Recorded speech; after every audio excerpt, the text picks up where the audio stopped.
నమస్కారం పిల్లలు, బావున్నారా? నమస్తే.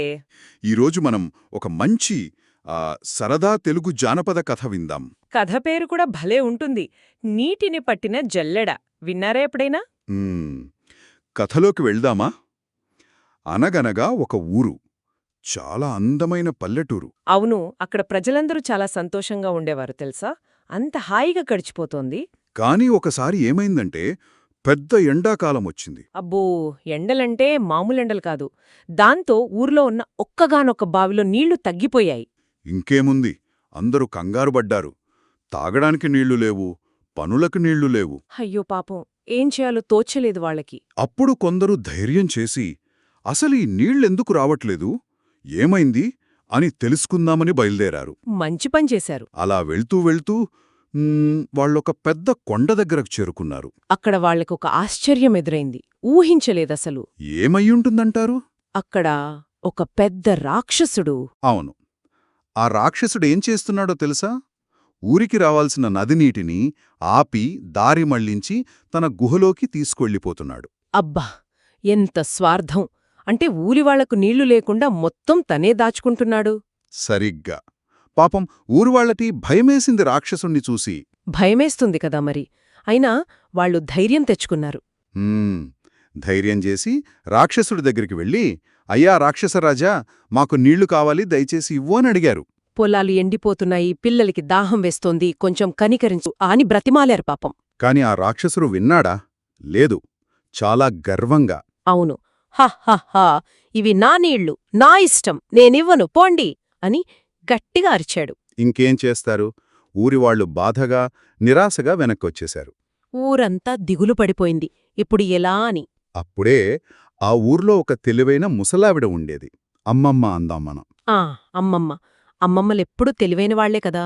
కరెక్ట్. ఆ అమ్మమ్మ ముందుకొచ్చి, మీరేం భయపడకండి, నేను వెళ్ళి ఆ రాక్షసుడితో మాట్లాడతాను అని అందరికీ ధైర్యం చెప్పింది. ఓహో, అమ్మమ్మ వెళ్ళిందా రాక్షసుడి దగ్గరికి?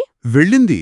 అమ్మమ్మ రాక్షసుడి దగ్గరికి వెళ్ళి నిలబడింది. రాక్షసుడు చూసి ఉంటాడు కదా, ఏమన్నాడు? రాక్షసుడు చూసి పెద్దగా నవ్వి, ఏ ముసలావిడా, నువ్వొచ్చావేంటి, నీకూ నీళ్లు కావాలా అని ఎగతాళిగా అన్నాడు. మరి అమ్మమ్మేం చేసింది?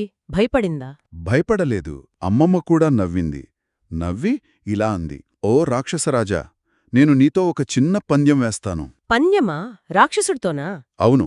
అమ్మమ్మ తన చేతిలో ఉన్న జల్లెడని చూపించింది. జల్లెడ అంటే తెలుసు కదా పిల్లలు? తెలుసు.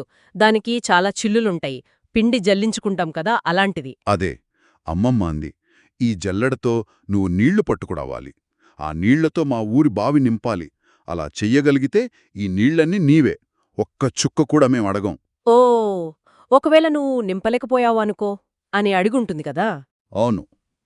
ఒకవేళ నువ్వు ఈ జల్లెడతో బావి నింపలేకపోతే అప్పుడు ఆ నది నీటిని మాతో పంచుకోవాలి అని షరతు పెట్టింది. భలే పందెం కట్టిందామమ్మా. మరి రాక్షసుడు? రాక్షసుడు ముందు ఆశ్చర్యపోయాడు. జల్లెడతో నీళ్లు పట్టడమా, అదెలా సాధ్యం అని అనుకున్నాడు. నిజమే కదా, చిల్లుల నుండి నీళ్లన్నీ కారిపోతాయి. కాని రాక్షసుడికి తన బలం మీద నమ్మకం ఎక్కువ కదా. ఇంకా అమ్మమ్మని చూసి తేలిగ్గా తీసుకున్నాడు. ఇదేం పెద్ద పనిలే అనుకుని, సరే, పందానికి నేను ఒప్పుకుంటున్నాను అన్నాడు గట్టిగా. ఒప్పుకున్నాడా? అయ్యో. ఇంకేముంది, రాక్షసుడు జల్లెడ తీసుకుని నది దగ్గరికి వెళ్లాడు. జల్లెడతో నీళ్లు ముంచాడు. ఏమై ఉంటుంది? ఇంకేమవుతుంది, జల్లెడ పైకి తీసేలోపే చిల్లుల నుంచి నీళ్లన్నీ జారిపోయాయి, కింద పడిపోయాయి. ఊహించిందే. మళ్ళీ మళ్ళీ ప్రయత్నించుంటాడు కదా. ఓ, చాలాసార్లు ప్రయత్నించాడు. గబగబా ముంచడం, పరిగెత్తడం. ఒక్క చుక్క నీరు కూడా జల్లెడలో నిలవలేదు. పాపం రాక్షసుడు బాగా అలసిపోయి ఉంటాడు. బాగా అలసిపోయాడు. కోపం కూడా వచ్చేసింది. ఇంకా లాభం లేదనుకుని, ఛీ, ఈ పనికి మాలిన జల్లెడతో నీళ్లు పట్టటం అసాధ్యం, ఇది నా వల్ల కాదు అని అరిచాడు. ఆ అరుపుకి అమ్మమ్మ వచ్చుంటుంది. అవును. అమ్మమ్మ ప్రశాంతంగా అక్కడికొచ్చింది. వచ్చి రాక్షసుడితో ఇలా చెప్పింది. ఏం చెప్పింది? అదే ముఖ్యమైన విషయం కదా. అమ్మమ్మంది, అవును రాక్షసా, నువ్వు చెప్పింది నిజమే. జల్లెడలో నీరు ఎలా నిలవదో దురాశ కూడా అంతే. ఎంత బాగా చెప్పింది.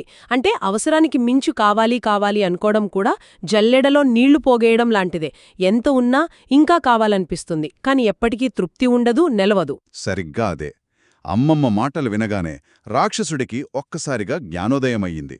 అంటే తన తప్పేంటో తెలిసొచ్చింది. తను ఎంత మూర్ఖంగా ప్రవర్తించాడో అర్థమైందన్నమాట. అవును. వెంటనే తాను చేసిన పనికి సిగ్గుపడ్డాడు.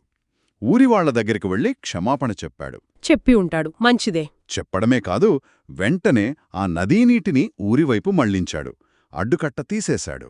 అప్పుడు ఇంకేముంది? ఊరి బావులన్నీ మళ్లీ నీళ్లతో నిండిపోయాయి. పొలాలన్నీ పచ్చగా మారాయి. అబ్బా, ఊరంతా మళ్ళీ సంతోషంతో నిండిపోయి ఉంటుంది. అందరూ అమ్మమ్మను మెచ్చుకొని ఉంటారు. ఊరంతా పండగ చేసుకున్నారు. అమ్మమ్మ తెలివిని అందరూ మెచ్చుకున్నారు. ఆ రాక్షసుడు కూడా మారిపోయాడు తెలుసా? అవునా? ఏం చేశాడు? అప్పటినుంచి తను కూడా పంచుకోవడం నేర్చుకున్నాడు. అందరితో కలిసిపోయి మంచివాడిగా మారిపోయాడు. భలే ముగింపు. చూసారా పిల్లలు? అమ్మమ్మ తన తెలివితో ఎంత పెద్ద సమస్యను పరిష్కరించిందో. బలం కాదు, బుద్ధి ముఖ్యమని నిరూపించింది. అవును. ఈ కథ మనకేం చెబుతోంది? మన దగ్గర ఏదైనా ఉంటే అది అవసరంలో ఉన్న ఇతరులతో పంచుకోవాలి. పంచుకుంటే అందరూ సంతోషంగా ఉంటారు కదా? తప్పకుండా. దురాశ మంచిది కాదు, అది జల్లెడలాంటిది, ఎప్పటికీ నిండదు. ఈ కథ గురించి ఆలోచించండి, సరేనా? మళ్ళీ ఇంకో మంచి కథతో కలుద్దాం. ఉంటాము. ఉంటాము.